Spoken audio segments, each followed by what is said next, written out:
मेरे प्यारे देशवासियों, आप सभी को नमस्कार।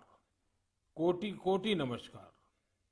और मैं कोटि कोटि नमस्कार इसलिए भी कह रहा हूं कि 100 करोड़ वैक्सीन डोज के बाद आज देश नए उत्साह, नई ऊर्जा से आगे बढ़ रहा है। हमारे वैक्सीन कार्यक्रम की सफलता भारत के सामर्थ्य को दिखाती है, सबके प्रयास के मंत्र की शक्ति को दिखाती है।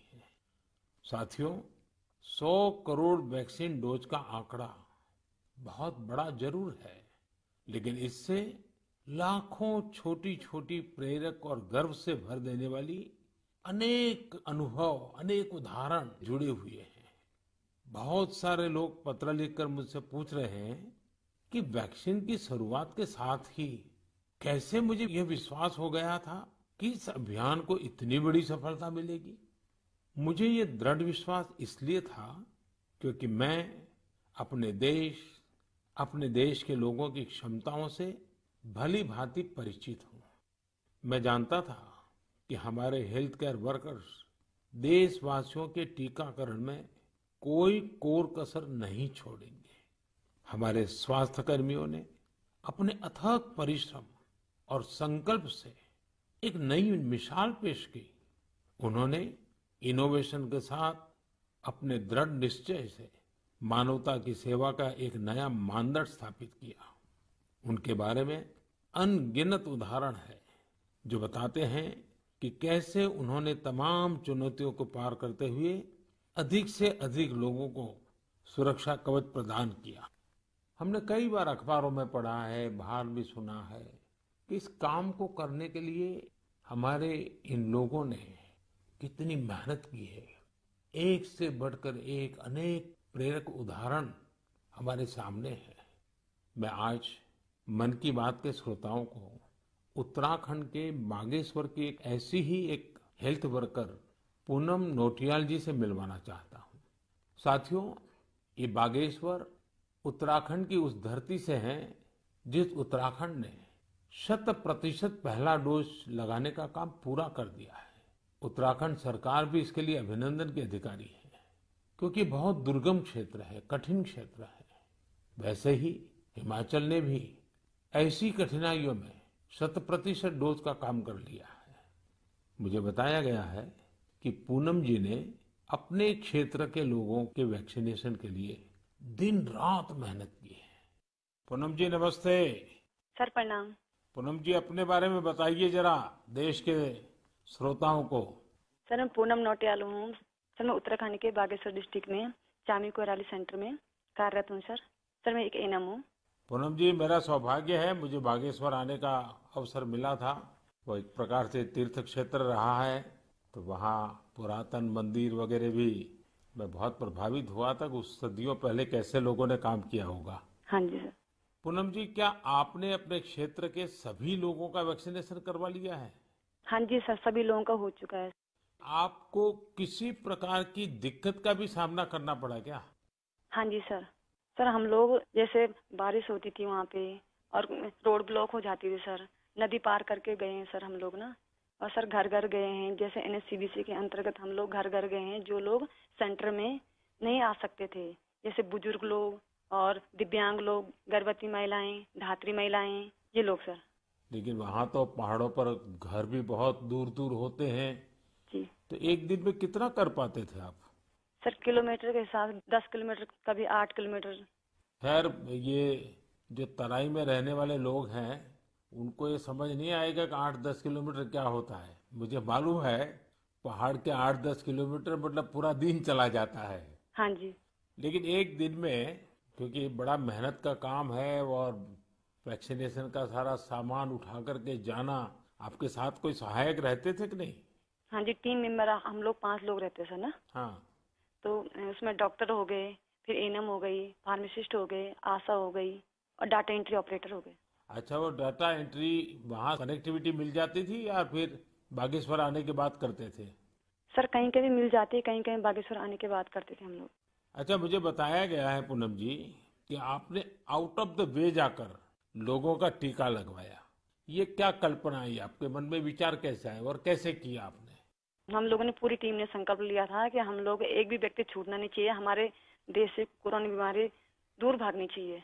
मैंने और आशा ने मिलकर प्रत्येक व्यक्ति के हम लोगों ने गांव वाइज ड्यू लिस्ट बनाई। फिर उसके हिसाब से जो लोग सेंटर में आए उनको सेंटर में लगाया। फिर हम लोग घर घर गए हैं सर। फिर उसके बाद जो लोग छूटे हुए थे, जो लोग नहीं आ पाते सेंटर में। अच्छा, लोगों को समझाना पड़ता था? हाँ जी, समझाया। हाँ जी। लोगों का उत्साह है अभी भी वैक्सीन लेने का? हाँ जी सर, हाँ जी। अब तो सर लोग समझ गए हैं। फर्स्ट में बहुत दिक्कत हुई हम लोगों को समझाना पड़ता था कि ये जो वैक्सीन है सुरक्षित है और असरदार है। हम लोग भी लगा चुके हैं तो हम लोग ठीक हैं, आपके सामने हैं। और हमारे स्टाफ ने सबने लगा लिया है तो हम लोग ठीक हैं। कहीं पर वैक्सीन लगने के बाद किसी की शिकायत आई बाद में? नहीं नहीं सर, ऐसा कुछ नहीं हुआ। कुछ नहीं हुआ? जी। सबको संतोष था हाँ जी। कि ठीक हो गया? हाँ जी। चलिए, आपने बहुत बड़ा काम किया है और मैं जानता हूँ ये पूरा क्षेत्र कितना कठिन है। और पैदल चलना, पहाड़ों पे, एक पहाड़ पे जाओ फिर नीचे उतरो फिर दूसरे पहाड़ पे जाओ, घर भी दूर दूर, उसके बावजूद भी आपने इतना बढ़िया काम किया है। धन्यवाद सर, मेरे सौभाग्य सर आपसे बात हुई मेरी। आप जैसे लाखों हेल्थ वर्कर्स ने, उनके परिश्रम की वजह से ही भारत 100 करोड़ वैक्सीन डोज का पड़ाव पार कर सका है। आज मैं सिर्फ आपका ही आभार व्यक्त नहीं कर रहा हूँ, बल्कि हर उस भारतवासी का आभार व्यक्त कर रहा हूँ जिसने सबको वैक्सीन, मुफ्त वैक्सीन अभियान को इतनी ऊंचाई दी, कामयाबी दी। आपको, आपके परिवार को मेरी बहुत बहुत शुभकामनाएं। मेरे प्यारे देशवासियों, आप जानते ही हैं कि अगले रविवार 31 अक्टूबर को सरदार पटेल जी की जन्म जयंती है। मन की बात के हर श्रोता की तरफ से और मेरी तरफ से मैं लौह पुरुष को नमन करता हूं। साथियों, 31 अक्टूबर को हम राष्ट्रीय एकता दिवस के रूप में मनाते हैं। हम सभी का दायित्व है कि हम एकता का संदेश देने वाली किसी न किसी गतिविधि से जरूर जुड़े। आपने देखा होगा, हाल ही में गुजरात पुलिस ने कच्छ के लखपत किले से स्टैच्यू ऑफ यूनिटी तक बाइक रैली निकाली है। त्रिपुरा पुलिस के जवान तो एकता दिवस मनाने के लिए त्रिपुरा से स्टैच्यू ऑफ यूनिटी तक बाइक रैली कर रहे हैं। यानी पूरब से चलकर पश्चिम तक देश को जोड़ रहे हैं। जम्मू कश्मीर पुलिस के जवान भी उरी से पठानकोट तक ऐसी ही बाइक रैली निकालकर देश की एकता का संदेश दे रहे हैं। मैं इन सभी जवानों को सैल्यूट करता हूं। जम्मू कश्मीर के ही कुपवाड़ा जिले की कई बहनों के बारे में भी मुझे पता चला है। ये बहनें कश्मीर में सेना और सरकारी दफ्तरों के लिए तिरंगा सिलने का काम कर रही हैं। ये काम देशभक्ति की भावना से भरा हुआ है। मैं इन बहनों के जज्बे की सराहना करता हूं। आपको भी भारत की एकता के लिए, भारत की श्रेष्ठता के लिए कुछ न कुछ जरूर करना चाहिए। देखिएगा, आपके मन को कितनी संतुष्टि मिलती है। साथियों, सरदार साहब कहते थे कि हम अपने एकजुट उद्यम से ही देश को नई महान ऊंचाइयों तक पहुंचा सकते हैं। अगर हम में एकता नहीं हुई तो हम खुद को नई नई विपदाओं में फंसा देंगे। यानी राष्ट्रीय एकता है तो ऊंचाई है, विकास है। हम सरदार पटेल जी के जीवन से, उनके विचारों से बहुत कुछ सीख सकते हैं। देश के सूचना और प्रसारण मंत्रालय ने भी हाल ही में सरदार साहब पर एक पिक्टोरियल बायोग्राफी भी पब्लिश की है। मैं चाहूंगा कि हमारे सभी युवा साथी इसे जरूर पढ़ें। इससे आपको दिलचस्प अंदाज में सरदार साहब के बारे में जानने का अवसर मिलेगा। प्यारे देशवासियों, जीवन निरंतर प्रगति चाहता है, विकास चाहता है, ऊंचाइयों को पार करना चाहता है। विज्ञान भले ही आगे बढ़ जाए, प्रगति की गति कितनी ही तेज हो जाए, भवन कितने ही भव्य बन जाए, लेकिन फिर भी जीवन अधूरापन अनुभव करता है। लेकिन जब इनमें गीत, संगीत, कला, नाट्य, नृत्य, साहित्य जुड़ जाता है तो इनकी आभा, इनकी जीवंतता अनेक गुना बढ़ जाती है। एक प्रकार से जीवन को सार्थक बनना है तो ये सब होना भी उतना ही जरूरी होता है। इसलिए ही कहा जाता है कि सभी विधाएं हमारे जीवन में एक कैटलिस्ट का काम करती है, हमारी ऊर्जा बढ़ाने का काम करती है। मानव मन के अंतर्मन को विकसित करने में, हमारे अंतर्मन की यात्रा का मार्ग बनाने में भी गीत, संगीत और विभिन्न कलाओं की बड़ी भूमिका होती है। और उनकी एक बड़ी ताकत ये होती है कि इन्हें न समय बांध सकता है, न सीमा बांध सकती है और न ही मत मतांतर बांध सकता है। अमृत महोत्सव में भी अपनी कला, संस्कृति, गीत, संगीत के रंग अवश्य भरने चाहिए। मुझे भी आपकी तरफ से अमृत महोत्सव और गीत संगीत कला की इस ताकत से जुड़े ढेरों सुझाव आ रहे हैं।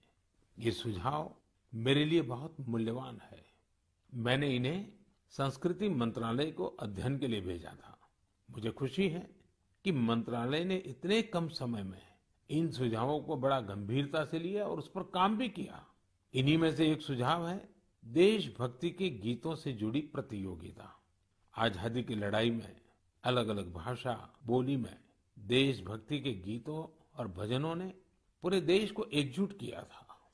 अब अमृतकाल में हमारे युवा देशभक्ति के ऐसे ही गीत लिखकर इस आयोजन में और ऊर्जा भर सकते हैं।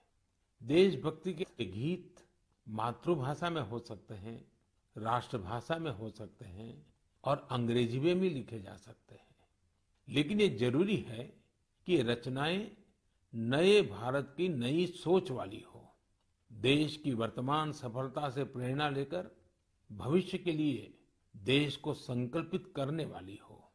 संस्कृति मंत्रालय की तैयारी तहसील स्तर से राष्ट्रीय स्तर तक इससे जुड़ी प्रतियोगिता कराने की है।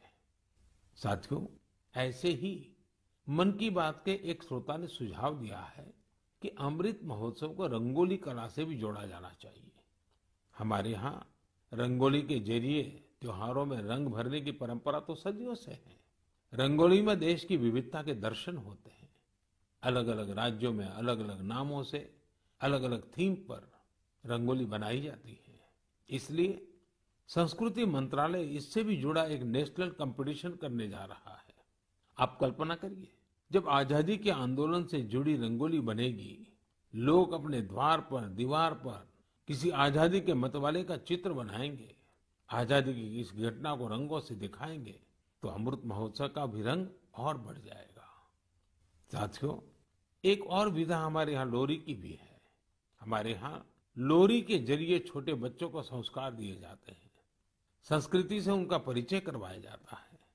लोरी की भी अपनी विविधता है, तो क्यों न हम अमृतकाल में इस कला को भी पुनर्जीवित करें और देशभक्ति से जुड़ी ऐसी लोरियां लिखें, कविताएं, गीत, कुछ न कुछ जरूर लिखें जो बड़ी आसानी से हर घर में माताएं अपने छोटे छोटे बच्चों को सुना सके। इन लोरियों में आधुनिक भारत का संदर्भ हो, 21वीं सदी के भारत के सपनों का दर्शन हो, उसका संदर्भ हो। आप सब श्रोताओं के सुझाव के बाद मंत्रालय ने इससे जुड़ी प्रतियोगिता भी कराने का निर्णय लिया है। साथियों, ये तीनों प्रतियोगिताएं 31 अक्टूबर को सरदार साहब की जयंती से शुरू होने जा रही हैं। आने वाले दिनों में संस्कृति मंत्रालय इससे जुड़ी सारी जानकारी देगा। ये जानकारी मंत्रालय की वेबसाइट पर भी रहेगी और सोशल मीडिया पर भी दी जाएगी। मैं चाहूंगा कि आप सभी इससे जुड़े, हमारे युवा साथी जरूर इसमें अपनी कला का, अपनी प्रतिभा का प्रदर्शन करें। इससे आपके इलाके की कला और संस्कृति भी देश के कोने कोने तक पहुंचेगी। आपकी कहानियां पूरा देश सुनेगा। प्यारे देशवासियों, इस समय हम अमृत महोत्सव में देश के वीर बेटे बेटियों को, उन महान पुण्य आत्माओं को याद कर रहे हैं। अगले महीने 15 नवंबर को हमारे देश के ऐसे ही महापुरुष, वीर योद्धा भगवान बिरसा मुंडा जी की जन्म जयंती आने वाली है।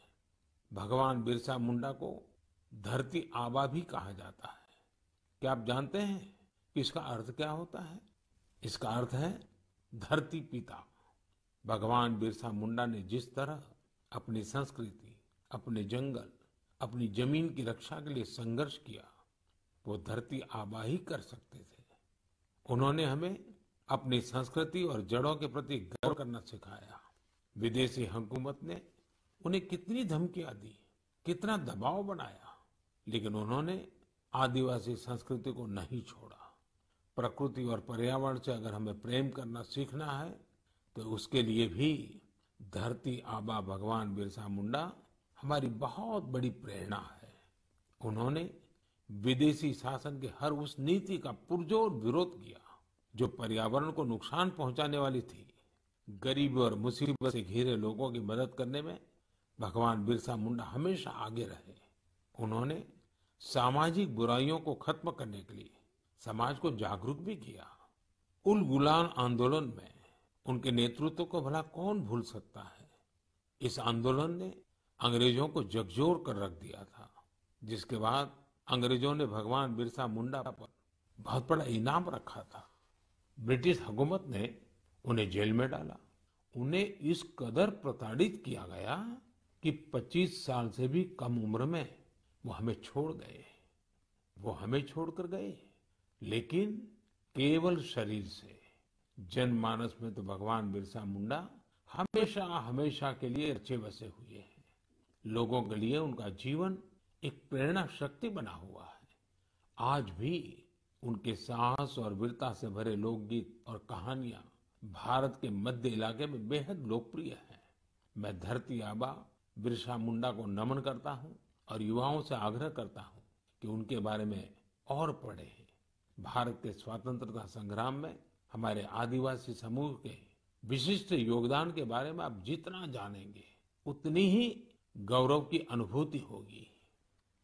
मेरे प्यारे देशवासियों, आज 24 अक्टूबर को यूएन डे यानी संयुक्त राष्ट्र दिवस मनाया जाता है। ये वो दिन है जब संयुक्त राष्ट्र का गठन हुआ था। संयुक्त राष्ट्र की स्थापना के समय से ही भारत इससे जुड़ा रहा है। क्या आप जानते हैं कि भारत ने आजादी से पहले 1945 में ही संयुक्त राष्ट्र के चार्टर पर हस्ताक्षर किए थे। संयुक्त राष्ट्र से जुड़ा एक अनोखा पहलू ये है कि संयुक्त राष्ट्र का प्रभाव और उसकी शक्ति बढ़ाने में भारत की नारी शक्ति ने बड़ी भूमिका निभाई है। 1947-48 में जब यूएन ह्यूमन राइट्स का यूनिवर्सल डिक्लेरेशन तैयार हो रहा था तो उस डिक्लेरेशन में लिखा जा रहा था all man are created equal.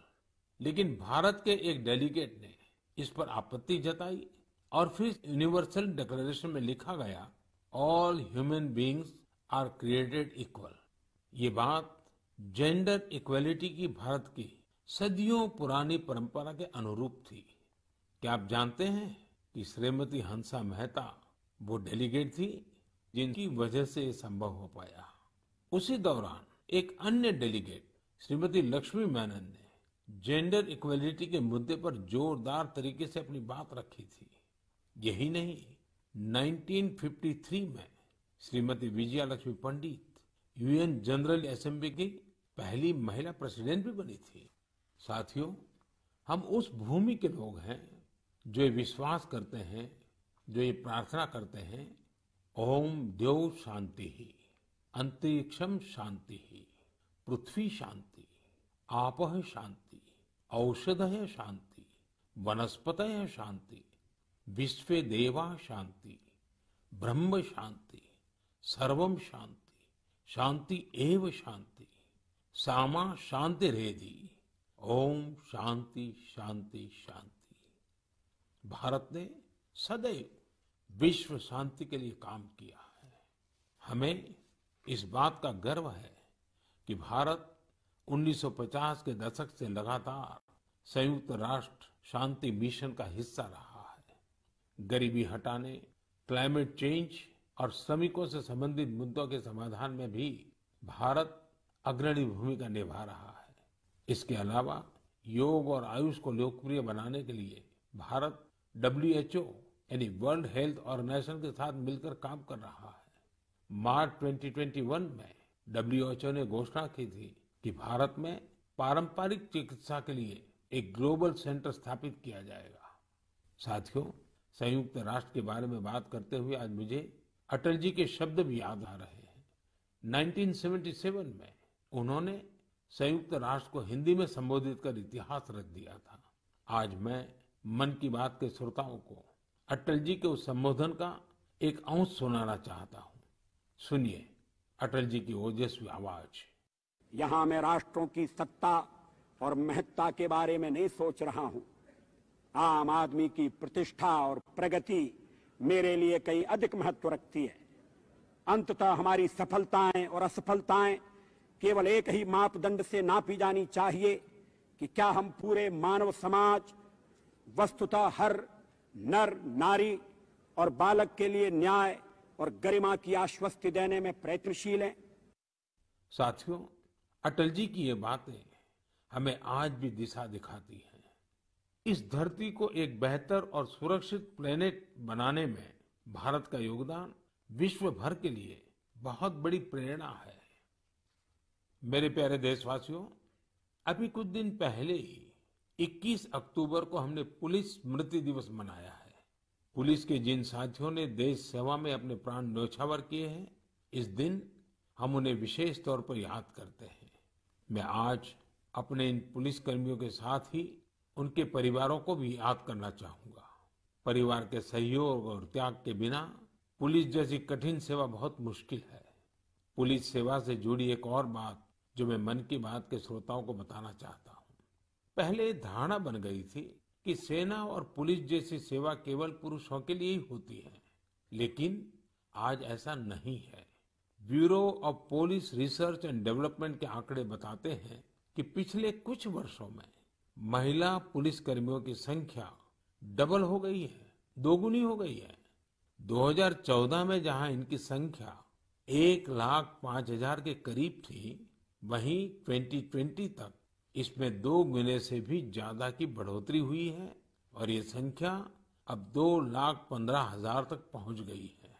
यहां तक कि सेंट्रल आर्म पुलिस फोर्सेस में भी पिछले 7 सालों में महिलाओं की संख्या लगभग दोगुनी हुई है। और मैं केवल संख्या की ही बात नहीं करता।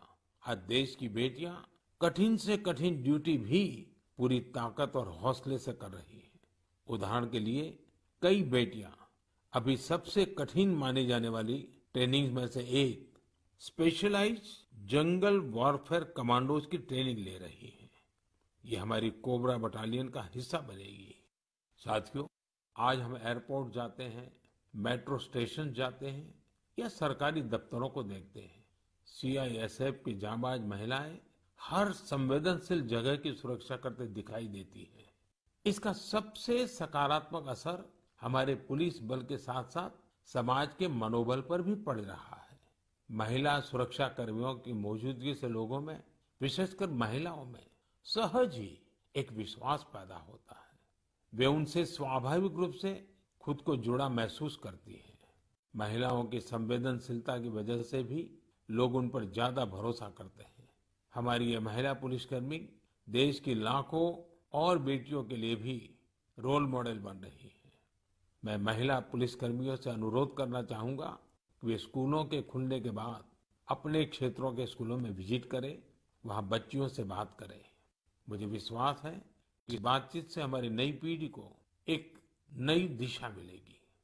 यही नहीं, इससे पुलिस पर जनता का विश्वास भी बढ़ेगा।